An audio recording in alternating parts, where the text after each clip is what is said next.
Sahabat Oase Rohani Katolik yang terkasih, apa kabar? Semoga semua dalam keadaan sehat, bahagia, serta damai sejahtera. Kayu arang disangka kayu jati, ditebang orang untuk jadi lemari baju. Tuhanlah sumber penghiburan sejati, kepadanya sajalah kita menuju. Senang sekali Margaret Indriana dapat kembali menemani sahabat dalam acara kita Oase Rohani Katolik. Hari ini peringatan wajib Santo Vincentius A. Paulo, Imam. Saudara yang terkasih, Roh Tuhan menyertai aku. Aku diurapi dan diutus mewartakan kabar gembira kepada kaum miskin dan menghibur orang yang remuk redam. Sahabat Oase Rohani Katolik yang terkasih, pada hari ini kita bersyukur di mana Romo Andreas Sutio SX dapat menemani kita dalam acara Oase Rohani Katolik. Mari kita sapa beliau. Romo Tio, apa kabar? Kabarnya baik, Ibu Margaret. Salam untuk kita semuanya untuk melanjutkan renungan kita hari ini. Puji Tuhan, syukur kepada Allah. Terima kasih Romo Tio sudah berkenan bersama dengan Margaret dan juga sahabat Oase Rohani Katolik. Baiklah sahabat, kita akan memulai acara Oase Rohani Katolik ini dengan doa pembuka yang akan dibawakan oleh Romo Tio. Mari para pendengar Oase Rohani Katolik dimanapun saja berada, kita mulai renungan kita hari ini. Dalam nama Bapa dan Putra dan Roh Kudus. Amin. Amin.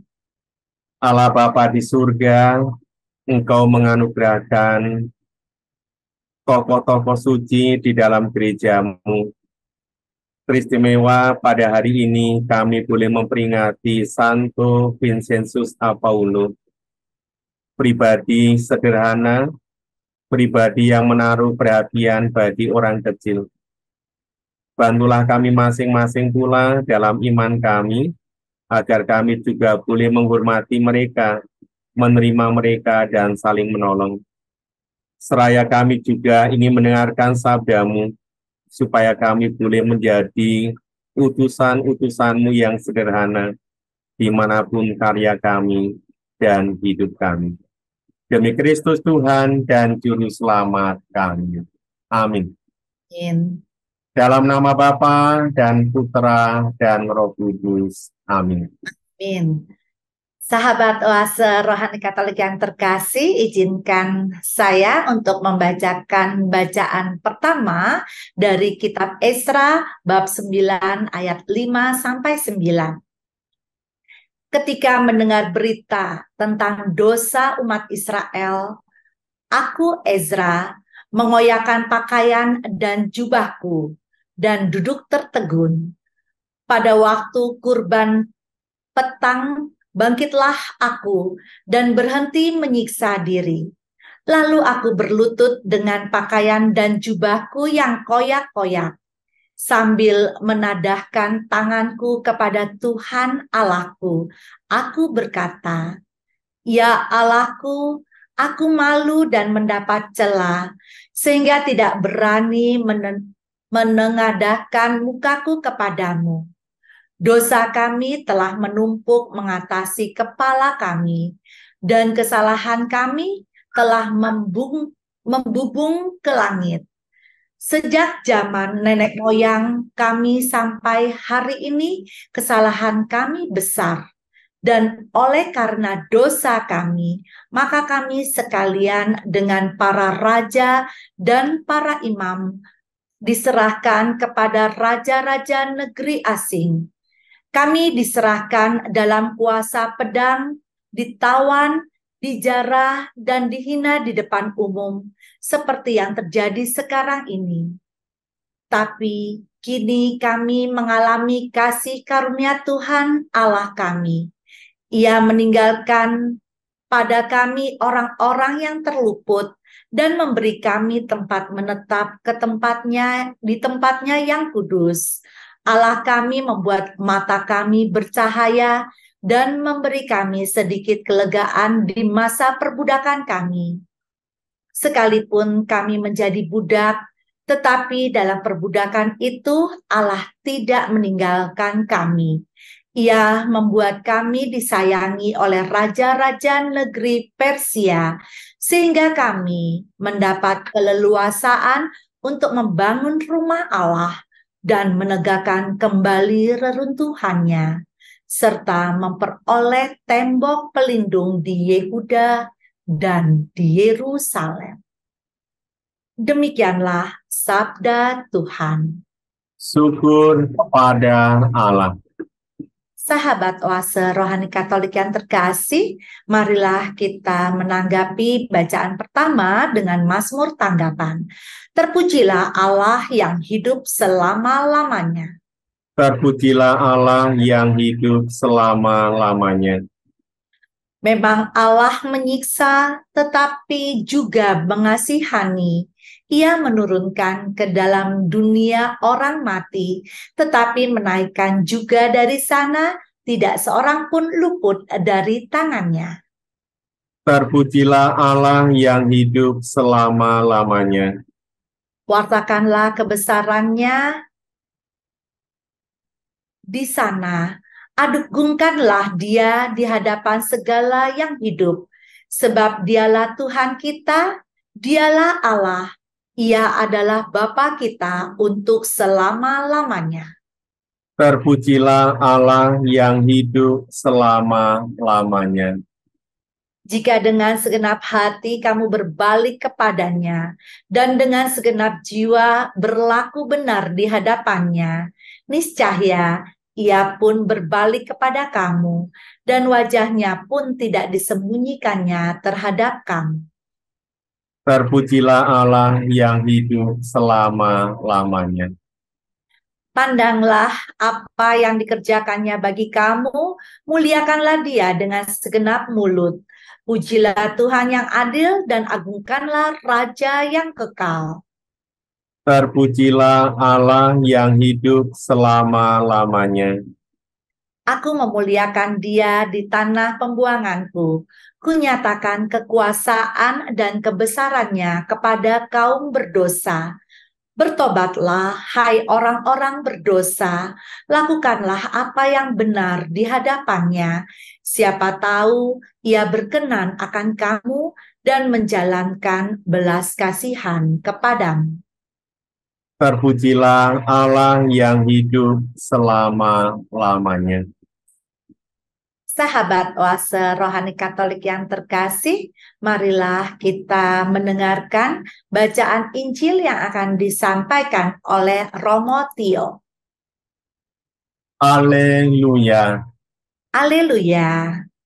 Kerajaan Allah sudah dekat. Bertobatlah dan percayalah kepada Injil. Haleluya. Tuhan bersamamu. Dan bersama rohmu. Inilah Injil suci menurut Santo Lukas. Dimuliakanlah Tuhan. Sekali peristiwa Yesus memanggil ke-12 muridnya, lalu memberikan tenaga dan kuasa kepada mereka untuk menguasai setan-setan dan untuk menyembuhkan penyakit-penyakit. Ia mengutus mereka untuk mewartakan kerajaan Allah dan menyembuhkan orang-orang. Yesus berkata kepada mereka, "Jangan membawa apa-apa dalam perjalanan. Jangan membawa tongkat atau bekal, roti atau uang, atau 2 helai baju. Apabila kalian diterima di suatu rumah, tinggallah di situ sampai kalian berangkat dari situ.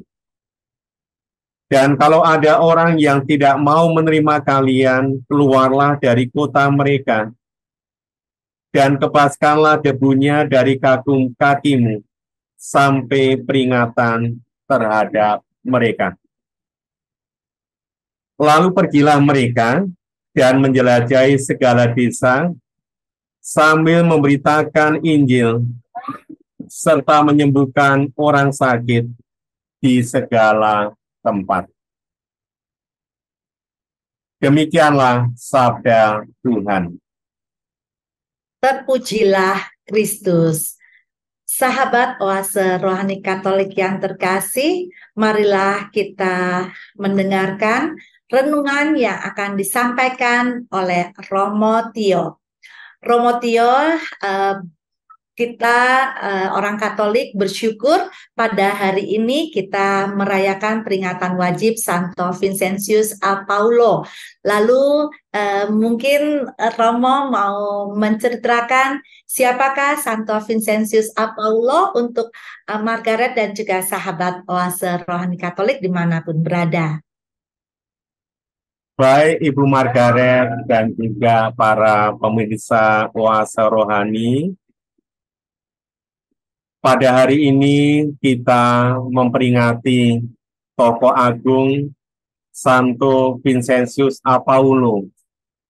Siapa dia?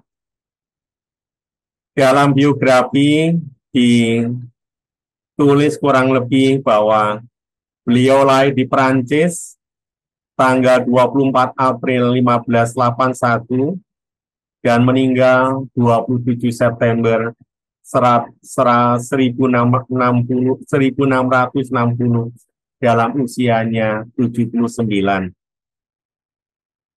Santo Vincentius a Paulo ini adalah pendiri tarekat CM dan juga pendiri para suster putri-putri kasih. Tentu kalau kita, Ibu Margaret, membaca tokoh ini, Vincentius memiliki perhatian besar bagi kaum miskin, orang sederhana, dan juga memberikan penghiburan bagi orang-orang sakit. Maka tepatlah kita juga menyampaikan propisiat kepada para pastor, para suster yang bernaung dalam naungan Santo Vincentius a Paulo ini.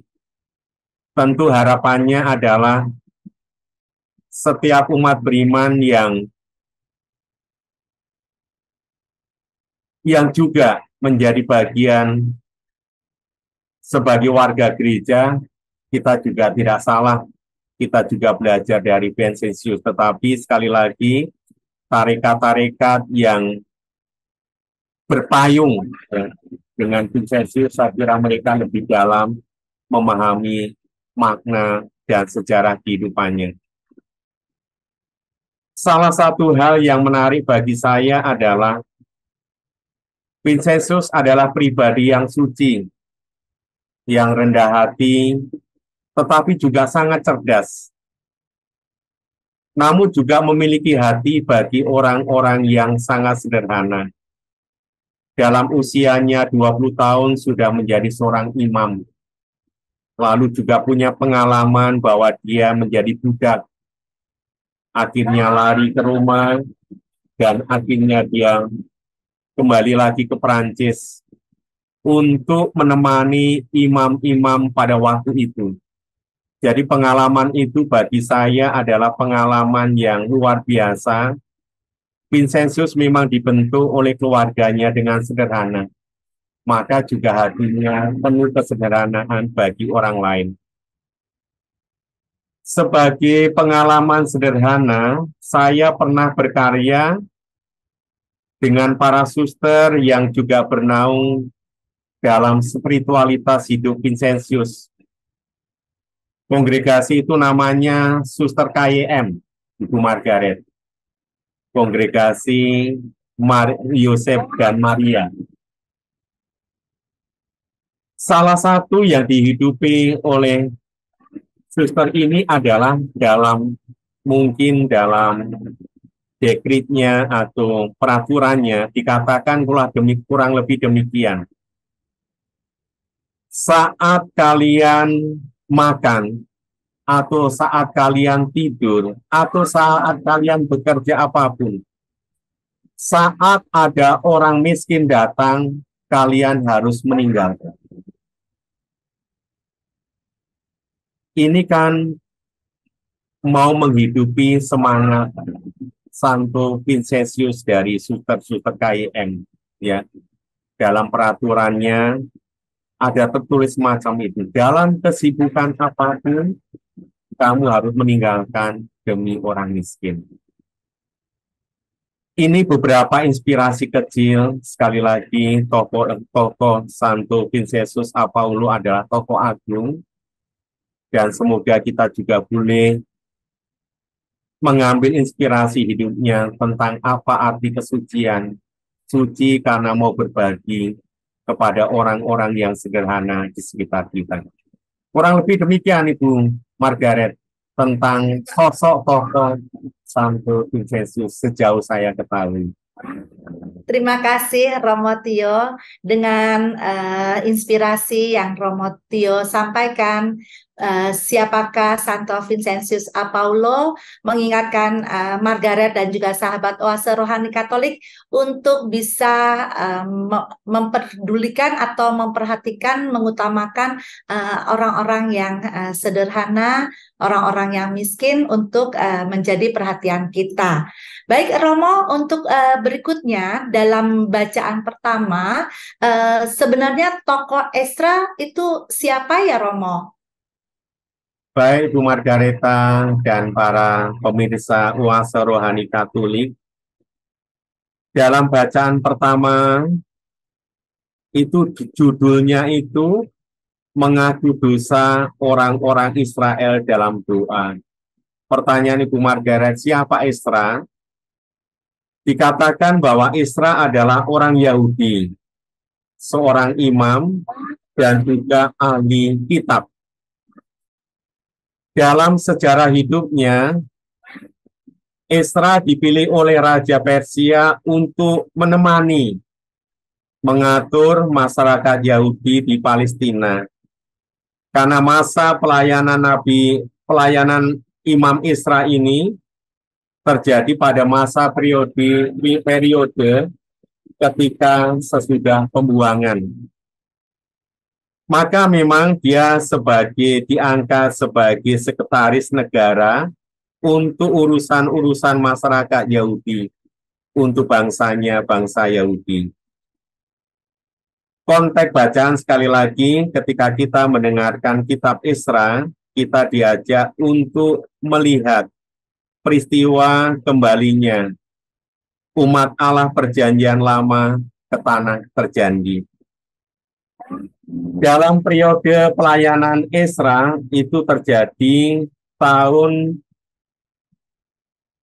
538 sebelum Masehi sampai 400 sebelum Masehi. Kurang lebih 50 tahun dia menemani umat perjanjian Allah di negeri Palestina. Ketika saya merenungkan bacaan pertama ini dengan judul mengaku dosa orang-orang Israel dalam doa,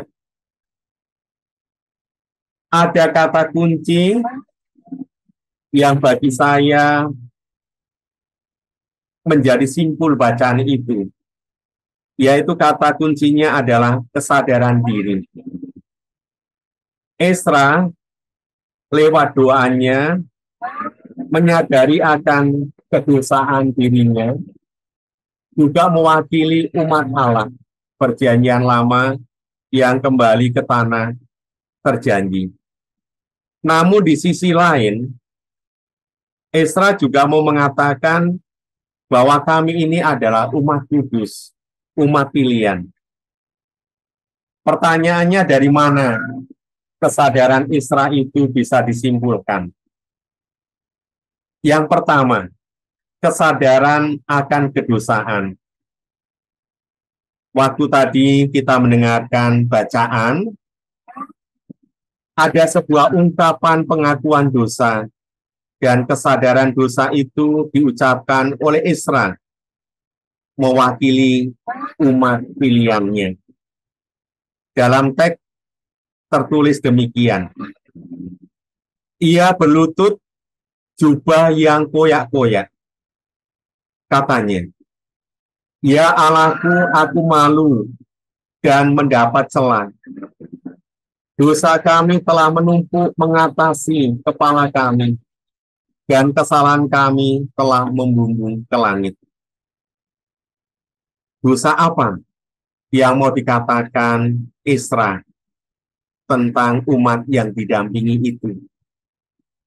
Salah satunya adalah meskipun mereka sudah kembali ke tanah terjanji, toh di antara mereka juga terjadi perselisihan, terjadi saling menindas, juga mungkin saling memeras. Kadang-kadang mereka juga mengabaikan ibadat.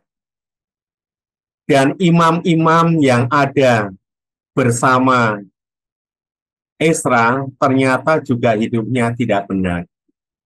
Inilah kesadaran yang disampaikan Esra kepada Tuhan akan kenyataan bangsanya. Namun di sisi lain, Esra juga menyadari kesadaran bahwa umat yang didampingi ini adalah umat pilihan. Dikatakan demikian, sekalipun kami menjadi budak, tetapi dalam perbudakan itu Allah tidak meninggalkan kami. Inilah bukti cinta dan kesetiaan Tuhan pada bangsanya. Maka kesadaran diri sebagai umat yang berdosa, namun juga kesadaran diri Isra bersama bangsanya adalah umat pilihannya. Maka pesannya apa untuk kita?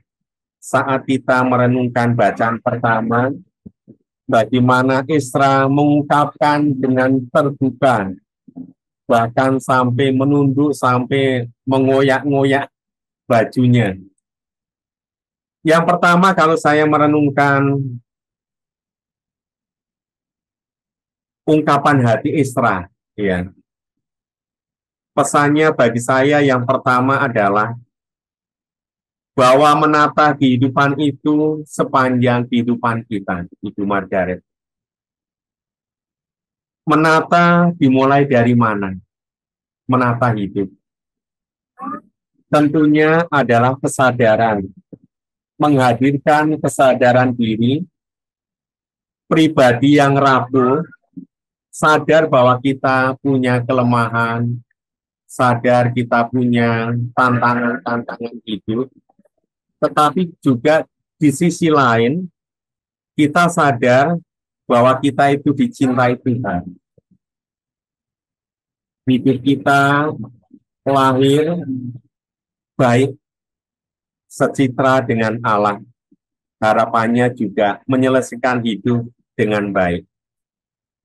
Kalau mengutip dari bahasa Santo Paulus, hidup kita itu seperti bejana tanah liat, ya. Mudah retak, hancur, berkeping-keping. Tetapi ternyata kita juga siap untuk membentuk dan dibentuk bersama Tuhan. Pribadi yang mudah pecah, tetapi juga pribadi yang siap juga dibentuk oleh kesadaran diri. Dan yang menarik, kalau membaca bacaan pertama adalah untuk menemukan kesadaran diri itu butuh doa. Ini kan Isra kan berdoa, Ibu Margaret, berdoa. Dari doa itu dia mengenal dirinya, tetapi juga mengenal situasi bangsanya yang didampingi. Maka harapannya untuk saya, untuk kita semuanya, kedalaman hidup salah satunya juga bisa diolah, ya, diolah dengan doa. Syukurlah kami para pastor ada waktu-waktu khusus untuk membangun semangat doa selain Ekaristi. Dalam kesempatan-kesempatan pribadi atau bersama komunitas, itu kami akhirnya dengan doa entah brevir, entah doa pribadi, itu akhirnya sadar atau tidak sadar juga digiring pengenalan diriku di hadapan Tuhan, tetapi harapan untuk maju sebagai pribadi yang semakin berkembang. Kurang lebih demikian Ibu Margaret, kalau saya boleh merangkum dalam bacaan pertama yang kita dengarkan. Baik, terima kasih Romo Tio yang sudah meneguhkan Margaret dan juga sahabat Oase Rohani Katolik dalam dua tokoh rohani pada hari ini. Baiklah, kita akan jeda sejenak dan kita akan lanjutkan pada permenungan berikutnya.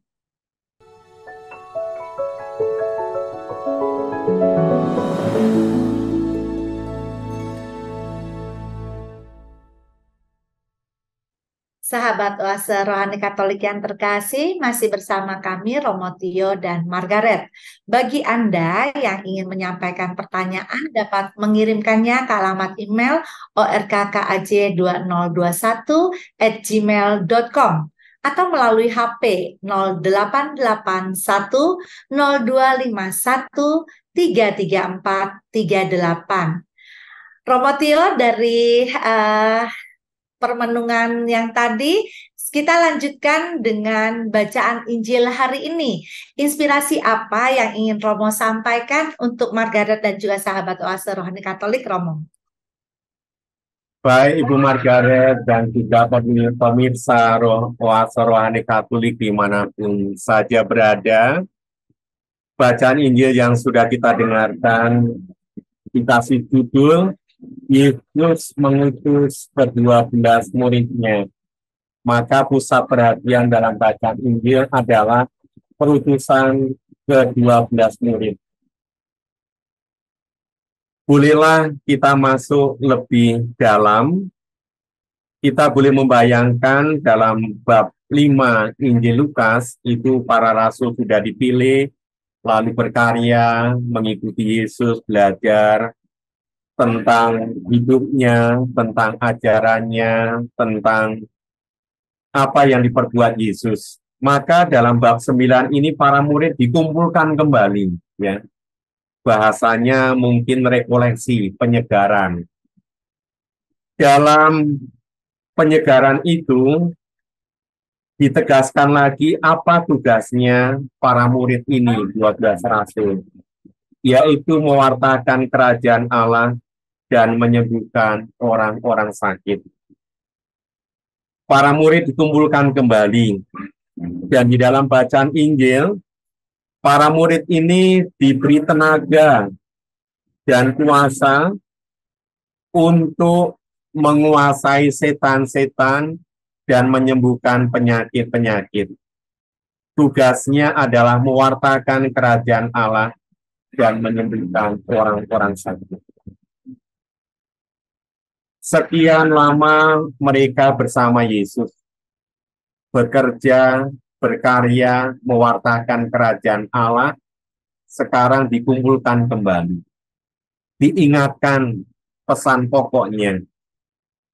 Tugasnya adalah mewartakan kerajaan Allah dan juga memberikan rahmat kesembuhan. Namun demikian, ketika Yesus mengumpulkan para murid, sebelum mereka berangkat ke desa-desa melakukan karya lain, Yesus memberi wejangan, mengingatkan, menasihati hal-hal yang perlu diperhatikan dalam perutusan itu. Apa nasihat Yesus kepada ke-12 muridnya? Yang pertama, jangan membawa apa-apa dalam perjalanan, tongkat atau bekal, roti atau uang, atau 2 helai baju. Secukupnya, bahasanya adalah secukupnya. Tapi secukupnya itu apa artinya? Kalau saya boleh menafsirkan adalah, yang utama adalah bawalah dirimu. bawalah dirimu seutuhnya, hati, perasaan, badan, untuk sebuah pelayanan. Yesus mau mengatakan, janganlah kalian direpotkan oleh aneka-aneka sarana-sarana yang barangkali malah membuat tidak melayani. Maka poin pertama, Yesus mengingatkan kepada para muridnya, yang utama dan pertama adalah hati dan pemberianmu. Yang lainnya itu ya, yang sekunder. Yang primer adalah diri, kehendak baik, kemauan, semangat. Lalu yang kedua, jika diterima, tinggallah di situ. Tinggal berarti menetap ya di Margaret, menetap. Ikut merasakan dinamika keluarga itu. Ya pasti ada perbincangan, perkataan. Kalau bahasa saat ini ya, orang yang tamunya pasti pertama-tama dikasih minum, ngobrol, lalu karena sudah capek disuruh mandi, lalu melanjutkan obrolan-obrolan. Saya kira arahnya ke situ. Menetap sejenak, mengalami kebersamaan dengan keluarga. Yang kedua, jika tidak diterima, kebaskanlah debumu sebagai peringatan akan mereka. Jangan kalian marah. Jangan kalian, bahasanya adalah, ada kesempatan lagi pada waktunya. Barangkali keluarga itu yang sedang dijumpai, mungkin ada masalah, ya. Tidak setiap keluarga yang kita datangi itu dengan gembira menyambut kita. Ada saat-saat tertentu keluarga, siapapun mereka, berjumpa dengan kita ada saat nyaman, tapi juga mungkin saat tidak paslah waktunya. Saat pengalaman tanda petik ditolak, jangan takut untuk kembali. Maka kebaskanlah itu supaya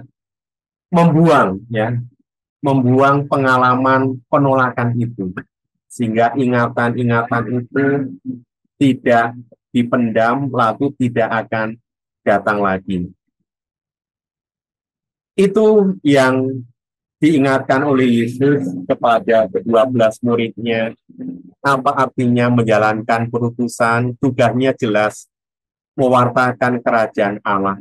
Syaratnya, jangan merepotkan diri. Berikanlah dirimu seutuhnya. Yang kedua, saat tinggal bersama orang keluarga itu ya, bangunlah sikap hati, menerima apa adanya di tengah keluarga itu tanpa memilih-milih. Saat keluarga itu menolak, ya ada waktu untuk datang lagi menyapa mereka. Maka pesan pokoknya bagi saya yang pertama adalah Yesus mengharapkan kepada para muridnya untuk total, untuk mengandalkan segalanya dari kemurahan Tuhan. Yang kedua, jangan lupa tugas pokoknya. Ini kadang-kadang kan setiap pelayan lupa tugas pokoknya, yaitu mewartakan kerajaan Allah, kedamaian, ketentraman, hidup saling menguatkan, dan sebagainya. Lalu yang menarik bagi saya adalah perutusan itu dijalankan dalam kebersamaan. Saya yakin, apakah para murid itu berdua-dua atau bertiga-tiga dalam kisah tidak diceritakan. Tapi saya boleh membayangkan perutusan ke-12 murid itu juga dijalankan dalam kebersamaan. Ibu Margaret dan para pemirsa kuasa rohani Katolik dimanapun saja berada, kami para pastor dan para imam, para tutor, atau setiap orang yang mendapatkan perutusan pasti memiliki tujuan yang sama, yaitu menghadirkan kerajaan Allah. Namun demikian, dalam menyiapkan renungan ini, saya terdorong untuk berani membuka di dalam Keuskupan Agung Jakarta sudah ada namanya buku pedoman hidup dan karya imam untuk kami, Ibu Margaret. Lalu saya membalik-balik di sana, ternyata kami para imam di KAJ ini juga ada wejangannya, ada arahnya. Saya hanya mengatakan beberapa hal petunjuk yang harus kami ikuti, yang harus kami hidupi dalam pedoman hidup para imam dan karya imam di Keuskupan Agung Jakarta. Petunjuk itu antara lain pertama, berkomunikasi dengan umat secara sederhana dengan berbicara dari hati. Berkomunikasi dengan umat secara sederhana dengan berbicara dari hati. Maka seperti tadi, Yesus, kalau kamu datang ke rumah, ya terimalah, tinggallah. Berbicaralah dengan sepenuh hati. Yang kedua, melaksanakan setiap pekerjaan, tugas, dan karya dengan gembira. Maka para imam yang berkarya di KAJ ini, dengan segala tugas perutusannya, mudah-mudahan kami boleh menjalankan dengan gembira. Menjalankan tugas imamat dengan penghayatan sebuah kesaksian dan bukan sekedar asal menjalankan begitu saja. Kami selalu diingatkan oleh Romo Samuel, kalau menjalankan perutusan itu jangan gaya pucu-pucu, maju mundur, ya. Tetapi jalankanlah dengan tuntas, tidak asal-asalan. Ini aplikasi dari bacaan yang saya renungkan perutusan Yesus kepada para murid. Lalu saya melihat apa kembali, saya diingatkan kembali saat saya berkarya di Keuskupan Agung Jakarta, juga ada petunjuk, ada pedoman yang harus kami hayati. Kurang lebih demikian Ibu Margaret, inspirasi iman dari Injil yang kita dengarkan. Sungguh luar biasa Romo Tio yang sudah memberikan inspirasi untuk kita. Kalau tadi kita lihat di bacaan pertama dari Esra dan juga teladan dari Santo Vincentius A. Paulo, itu juga bersamaan atau berkaitan juga dengan bacaan Injil dari Injil Lukas hari ini, di mana kita tadi Romo sudah sampaikan bahwa kita diharapkan memiliki kesadaran diri untuk bertobat, kemudian juga kita berdoa kepada Tuhan untuk bisa mengenal diri kita secara pribadi, dan juga tadi teladan bagaimana kita dapat memperhatikan orang-orang yang miskin, sederhana, dan tentunya tadi Romo sudah memberikan aplikasi atau implikasi dari bacaan-bacaan tadi, kehidupan Romo atau kehidupan para imam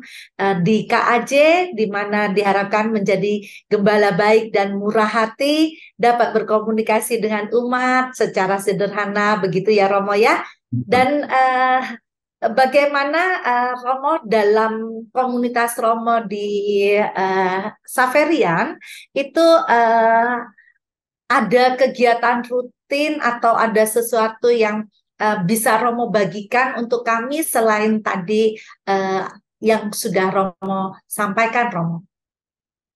Baik, terima kasih Bu Margaret dan juga para pemirsa Kuasa Rohani Katolik untuk mengingatkan perutusan kami sebagai komunitas Serikat Xaverian yang berkarya di Paroki Bintaro.